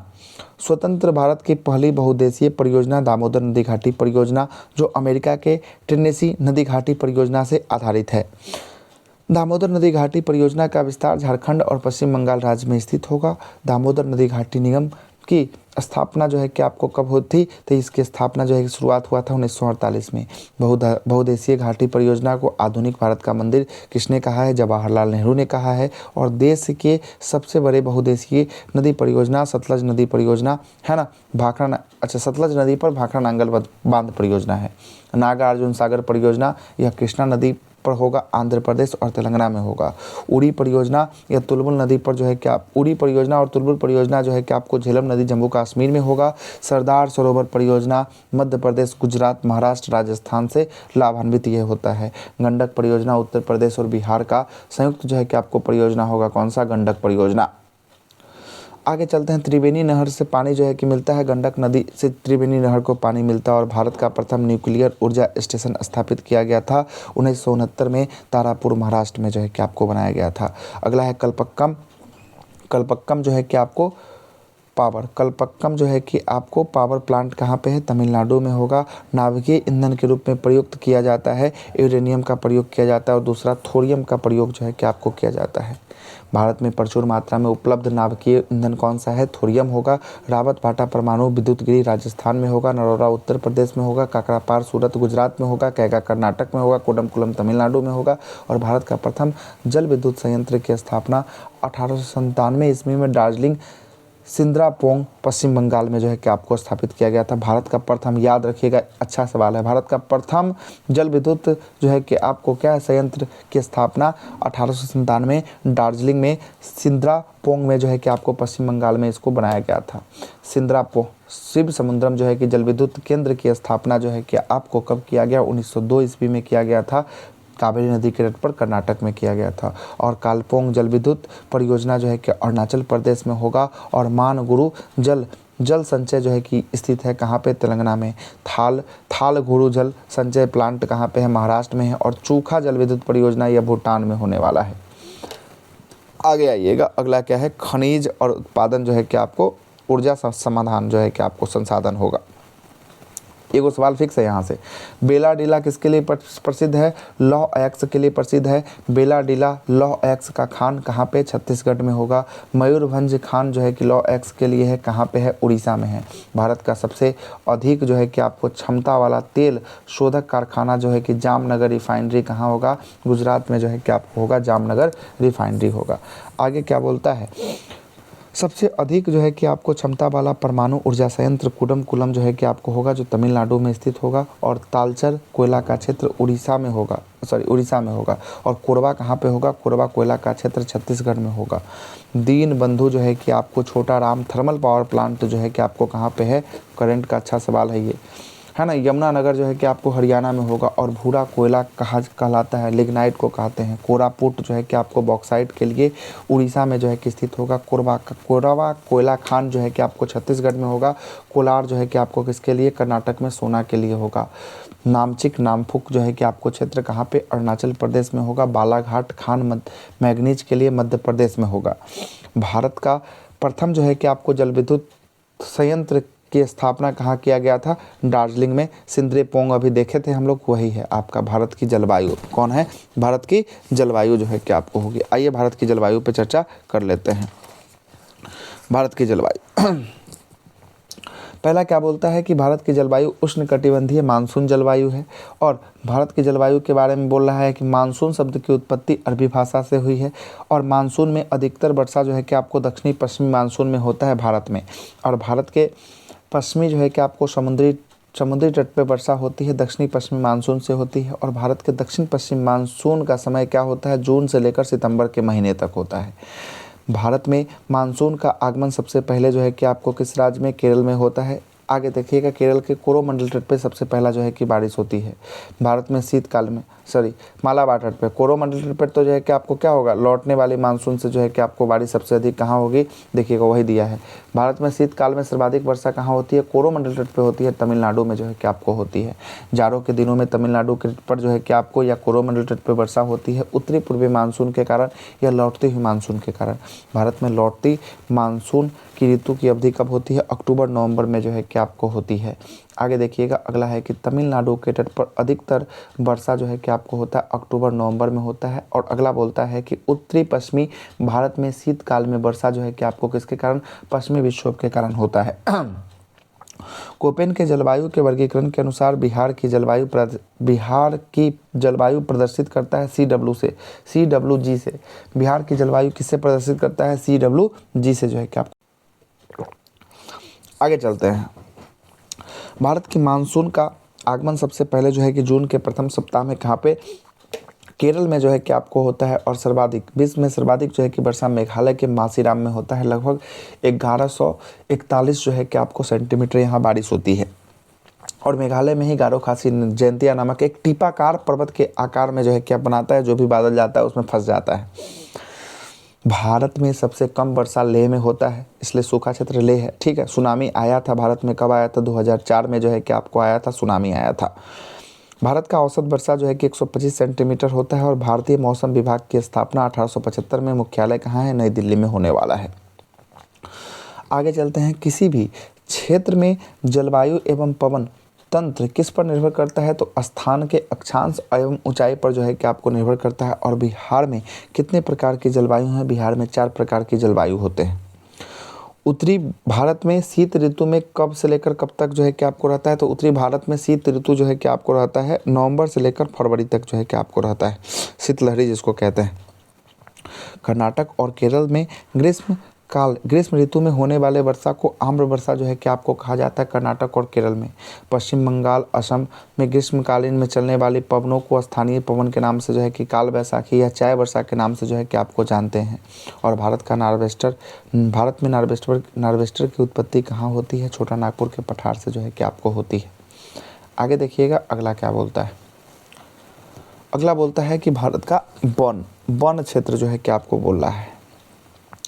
देखिएगा क्या बोलता है कि भारत में कुल भूभाग क्षेत्र में वन का प्रतिशत 21 जो है कि आपको 6-7% है। ये रिपोर्ट 21 के अनुसार मत पढ़िएगा, 21 के बदले आप 23 का पढ़ लीजिएगा। 23 के प्रतिशत को जब पढ़िएगा ना तो 23 के प्रतिशत में जो है कि आपको चेंजिंग देखने को मिलेगा, है ना। इसलिए 21 पर आपको ध्यान नहीं देना है। देखिएगा आगे चलते हैं। अगला क्या बोलता है? अगला है कि आपका भारत में सर्वाधिक जो है कि आपको क्षेत्र पर फैला हुआ वन उष्णकटिबंधीय सूक्ष्म जो है कि आपको पर्णपाती वन होता है।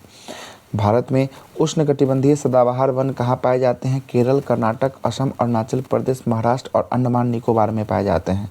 भारत में उष्णकटिबंधीय सूक्ष्म जो है कि आपको सदाबहार वन जो है कि आपको मिलते हैं तमिलनाडु के तटीय भागों में जो है कि आपको मिलते हैं।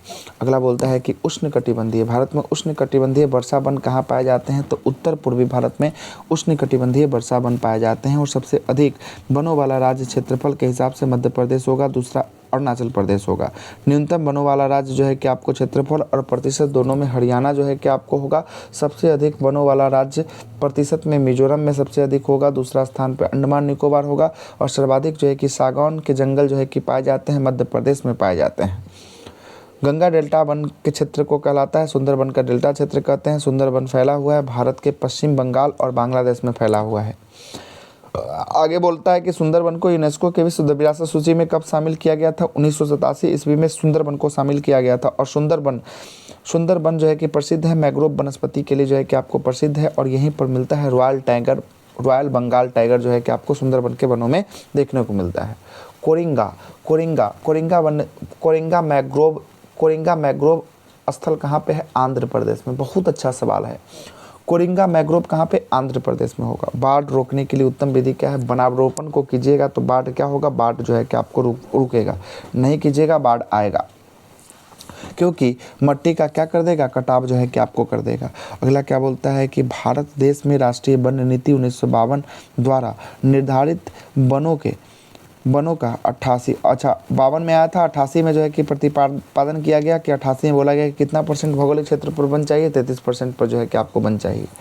उत्तराखंड में कोनधारी वनों एवं छोटे छोटे घासों के मैदान को किस नाम से जाना जाता है, बुग्याल या प्याल के नाम से जाना जाता है। और भारतीय वनस्पति सर्वेक्षण का संस्थापक सर जॉन किंग थे। स्थापना कब हुआ, 13 फरवरी 1890 को हुआ था। भारत की मिट्टियाँ क्या है। मिट्टी का अध्ययन पेडोलॉजी कहलाता है। और सर्वाधिक उपजाऊ और सर्वाधिक जो है कि मात्रा में पाई जाने वाली मिट्टी जलोढ़ मिट्टी होती है। तटीय मैदान और उत्तर भारत के मैदानों की उत्कृष्ट मिट्टियाँ जो है कि आपको कौन सी मिट्टी होगी, जलोढ़ मिट्टी जो है कि आपको होगी। आगे देखिएगा अगला क्या बोलता है कि जलोढ़ मिट्टी का अधिकतम होता है कहाँ पे होता है, जलोढ़ मिट्टी में अधिकतम होता है कार्बनिक पदार्थ अधिकतम होता है। जलोढ़ मिट्टी जिसे दोमट मिट्टी के नाम से जाना जाता है, मिट्टी में पाया जाता है क्या, पोटास की सर्वाधिक मात्रा में बहुलता होती है और चूना की बहुलता होती है। जल धारण करने की क्षमता सबसे कम किसमें होती है, बलुई दोमट मिट्टी में होती है। जल धारण करने की क्षमता सबसे कम किसमें होती है, बलुई दोमट मिट्टी में होती है। और सर्वाधिक पानी सोखने वाली मिट्टी कौन सी होती है, दोमट मिट्टी या बलुई मिट्टी, या पानी को सोख लेती है। पुरानी जलोढ़ मिट्टी को बांगर कहते हैं, नवीन जलोढ़ मिट्टी को खादर कहते हैं। काली मिट्टी बेसाल चट्टानों के टूटने फूटने से बनती है। काली मिट्टी का अन्य नाम रेंगुर मिट्टी है, या इसे अंतर्राष्ट्रीय बाजार में चारनोजियम मिट्टी के नाम से जाना जाता है। प्रायद्वीपीय भारत में पाई जाती है काली मिट्टी का अन्य नाम दक्कन ट्रैप होता है। अगला है कि कपास की खेती के लिए काली मिट्टी या रेंगुर मिट्टी का प्रयोग किया जाता है। और काली मिट्टी का सर्वाधिक विस्तार महाराष्ट्र सर्वाधिक होगा, गुजरात, कर्नाटक, मध्य प्रदेश में होगा। लाल मिट्टी का लाल रंग लौह ऑक्साइड के कारण जो है कि आपको इसका रंग लाल होता है। चाय की खेती के लिए लेटराइट मिट्टी होती है। लेटराइट मिट्टी में बहुलता होता है किसका, तो आयरन का और सिलिका का बहुलता होता है। काजू के लिए कौन सा मिट्टी जिम्मेदार होती है, काजू के लिए लेटेराइट मृदा जो है कि आपको जिम्मेदार होती है। सर्वाधिक क्षारीय मृदा जो है कि आपको क्षारीय मृदा का प्रदेश कौन है, उत्तर प्रदेश है। सर्वाधिक लवणीय मृदा का प्रदेश कौन है, गुजरात है। और मृदा अपरदन रोका जा सकता है किससे, वनारोपण करके मृदा को अपरदन को रोका जा सकता है। अगला है कि सिंचाई और नहर की बात करेंगे। भारत में सर्वाधिक सिंचाई की जाती है लघु सिंचाई परियोजना, और लघु के तहत जो है कि आपको 2000 हेक्टेयर से कम भूमि कृषि योग्य सिंचित जो है कि आपको क्षेत्र होता है।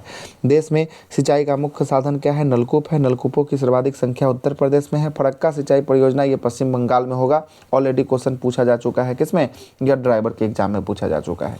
विश्व की सबसे बड़ी नहर जो है कि आपको परियोजना इंदिरा गांधी नहर परियोजना है। इंदिरा गांधी नहर परियोजना का निर्माण 1998 ईस्वी में 58 में किया गया था। देश का सबसे लंबा नहर जो है कि आपको कौन सा है, इंदिरा गांधी नहर है, जो राजस्थान में होने वाला है।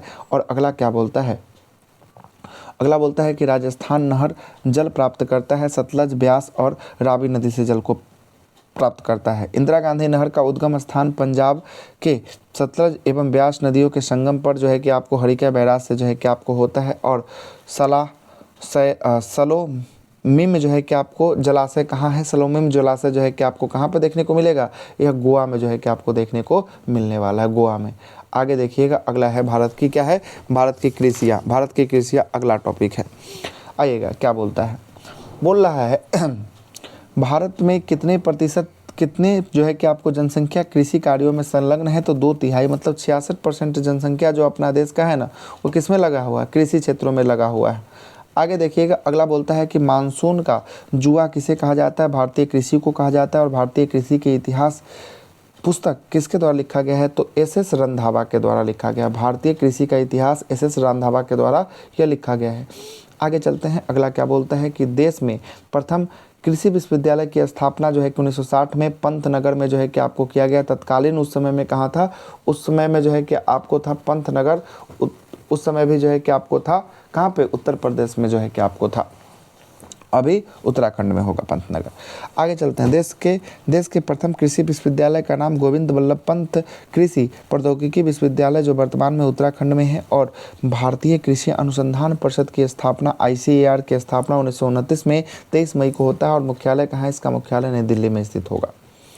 आगे आते हैं, भारत में कितने जो है कि आपको शास्त्र ऋतुएं फसलें की मौसम होती हैं, तो 3 होता है, रबी होता है, खरीफ होता है और जायद होता है। रबी फसल की बुआई अक्टूबर नवंबर में बो दी जाती है और मार्च अप्रैल में इसको काट दिया जाता है।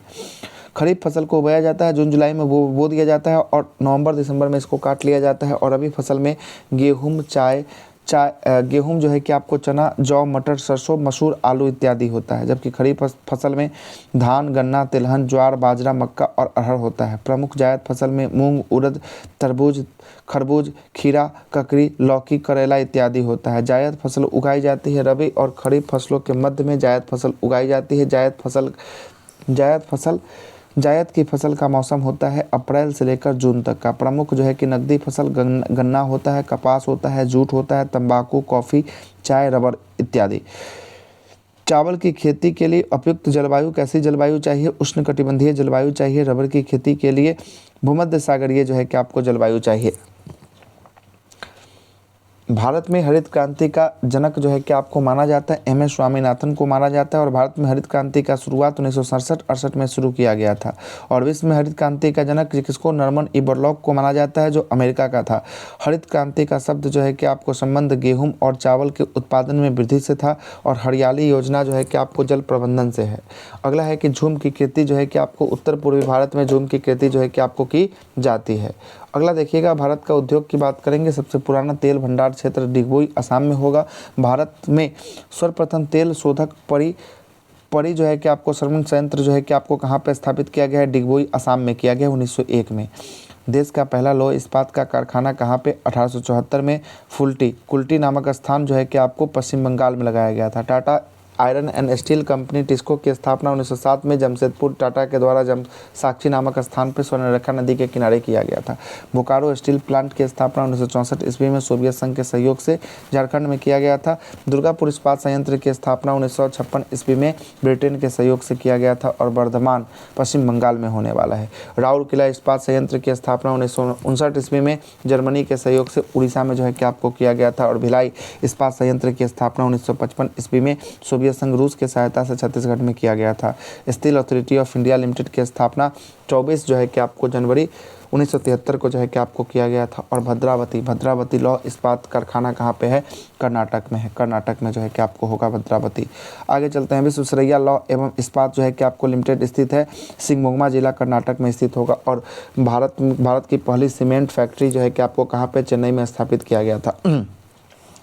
देश की पहली जूट निगम मिल स्थापित किया गया था। रिसरा जो है कि आपको कोलकाता में स्थापित किया गया था, 1855 ईस्वी में स्थापित किया गया था। और भारत में कोर उद्योग कौन सा है, विद्युत है, कोयला है, पेट्रोलियम इत्यादि कोर उद्योग के अंतर्गत आता है।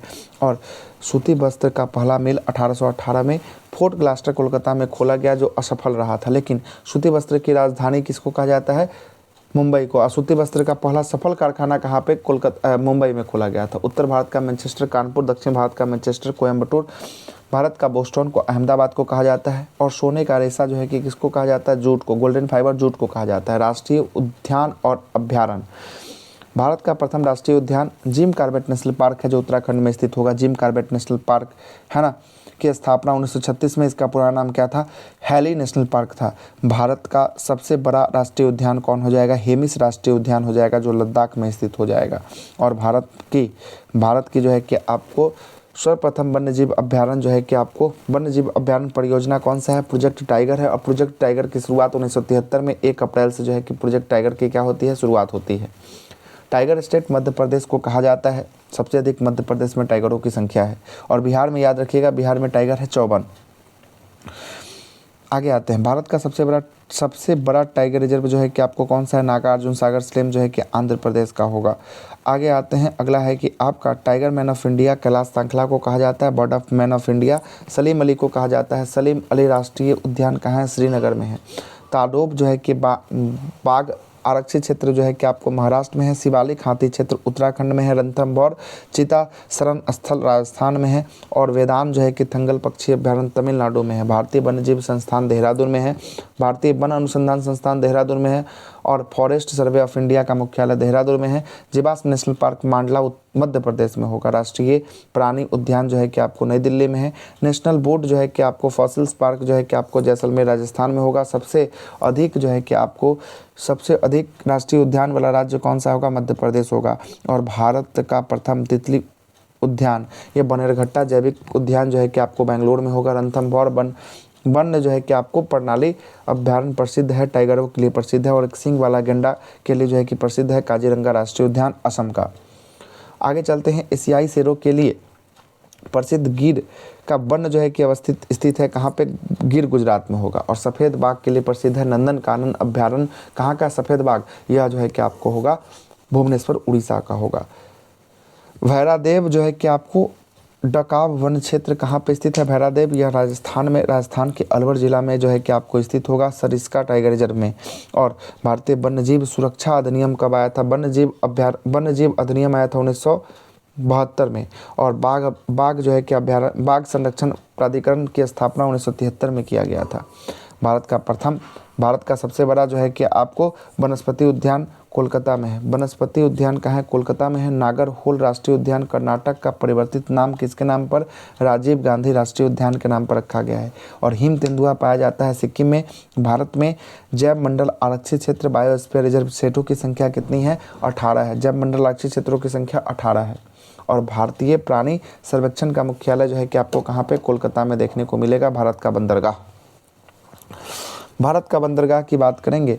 भारत में बंदरगाहों की कुल संख्या जो है कि आपको कितना है? 13 बड़े बंदरगाह हैं और 200 छोटे छोटे बंदरगाह हैं।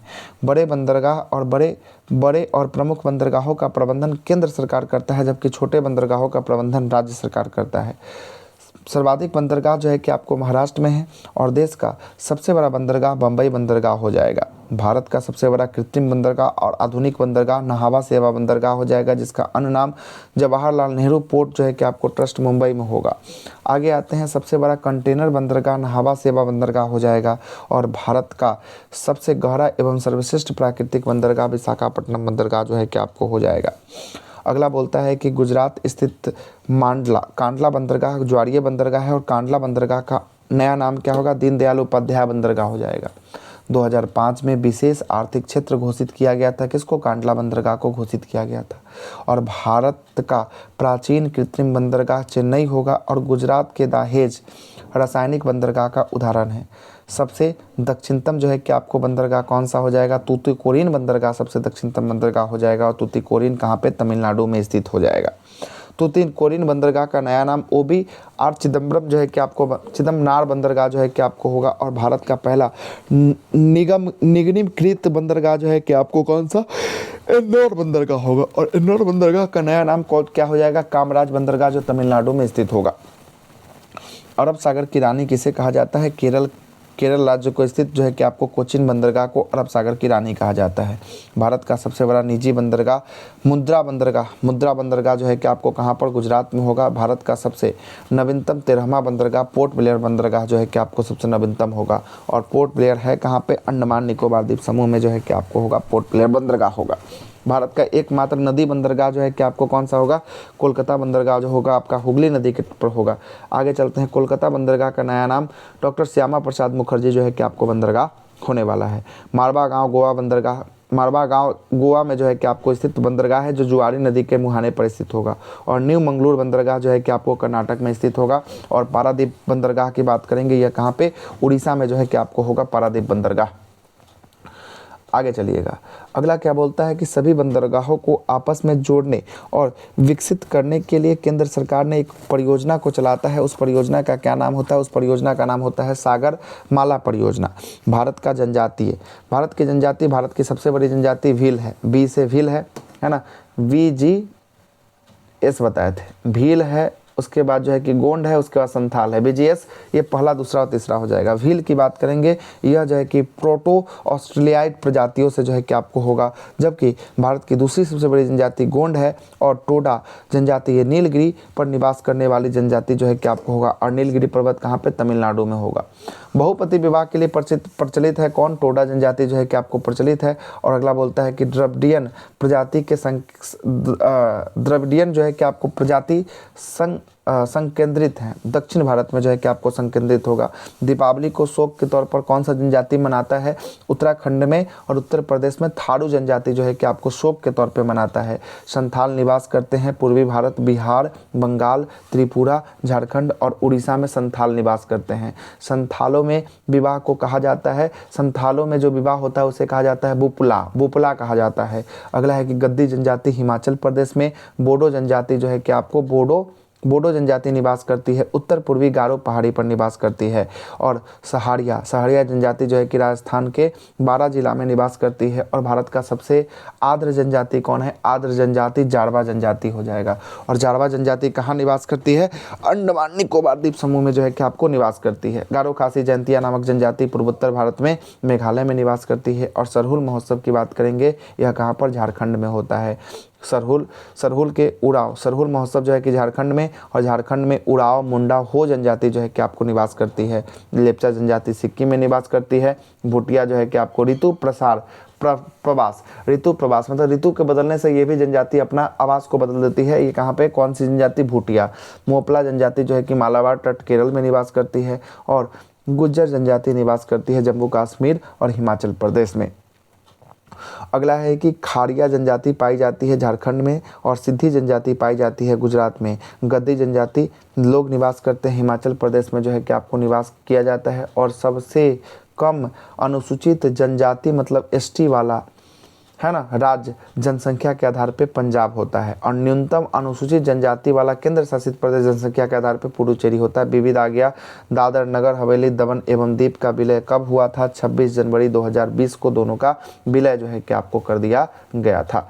आगे देखिएगा अगला, जम्मू कश्मीर राज्य का पुनर्गठन कब किया गया था? 31 अक्टूबर 2019 को जो है कि आपको यह किया गया था। अगला बोलता है कि दिल्ली को केंद्र शासित प्रदेश का दर्जा कब दिया गया था? 1956 को दिया गया था। उच्च एशिया का रीढ़ के नाम से किसे जाना जाता है? काराकोरम श्रेणी को जाना जाता है। अक्साई चीन किस क्षेत्र का भाग है? लद्दाख का भाग है। और मयूराक्षी परियोजना पश्चिम बंगाल में है। पृथ्वी पर घने वन मिलते हैं, भूमध्य रेखा पर जो है कि मिलते हैं। चंदन के वृक्ष कर्नाटक के सेचाचलम पहाड़ी में जो है कि आपको पाए जाते हैं। बायोटेक पार्क जो है कि लखनऊ में है। चंदन के वृक्ष कर्नाटक में मिलते हैं। फूलों की घाटी चमोली में, चमोली कहाँ है? उत्तराखंड में है। मकराना संगमरमर के खान राजस्थान में है। क्वार्ट्ज बनते हैं सिलिकॉन ऑक्साइड से बनते हैं। बहुत अच्छा सवाल है, क्वार्ट्ज किसका बना होता है? सिलिकॉन ऑक्साइड का बना होता है। अगला बोल रहा है क्या? भारी जल तैयार किया जाता है कहाँ पे? ट्राम्बे में। सर क्रीक कहाँ पे है? कच्छ किरण गुजरात में होगा। सर्वाधिक हिरण पाया जाता है भारत में। अरुणाचल प्रदेश का पूर्व नाम नेफा था। मेट्रोलॉजिकल अध्ययन जो है कि आपको किससे होता है? मौसमों से जो है कि आपको होता है। चाय उगाई जाती है अत्यंत ठंडे वाले प्रदेशों में। घाटशिला प्रसिद्ध है तांबे के लिए। घाटशिला प्रसिद्ध है तांबे के लिए। बेला डेला के अयस्क की खान कहाँ पे है? लौ अयस्क की खान छत्तीसगढ़ में होगा। केसर उत्पादन में एकमात्र राज्य जम्मू कश्मीर होगा। मेरी कल्चर से समुद्री जीवों की खेती करना मेरी कल्चर कहलाता है। उर्वरक उत्पादन के केंद्र अलवाय कहाँ पे है? अलवाय जो है कि केरल में है। मॉन्ट्रियल जो है कि आपको संलेखन जो है कि मॉन्ट्रियल प्रोटोकॉल का किसके लिए? ओजोन संरक्षण के लिए है। और गोखुर झील का निर्माण नदियों के अपरदन से होता है। कोक का निर्माण किससे होता है? कोयला से होता है। और पूर्व का स्कॉटलैंड मेघालय को कहा जाता है। बिहार में स्थित सबसे लंबा नदी पुल महात्मा गांधी सेतु, जिसकी लंबाई 5.575 किलोमीटर है।